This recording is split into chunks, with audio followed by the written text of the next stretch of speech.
Welcome to the Learning Pines YouTube. We hope this video helps.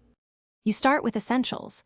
Make sure the Jio device is powered, SIM active, and you know the SSID and password printed on the device.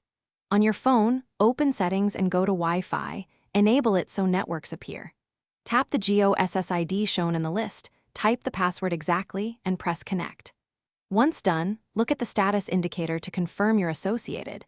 This first step gets your phone on the local network so you can complete configuration.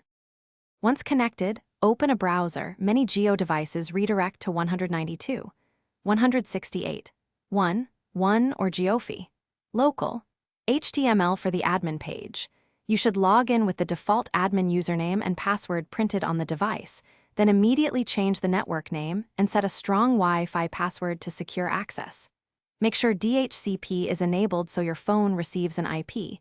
Pick the preferred band like 4 GHz for range or 5 GHz for speed. Save settings and apply changes. Now verify connectivity.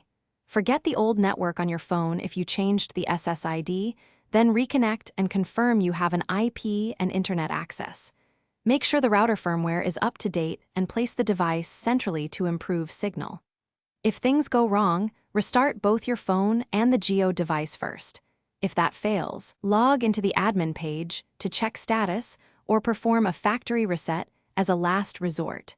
This often clears lingering configuration or authentication problems quickly. Thanks for watching. Consider subscribing if we helped you.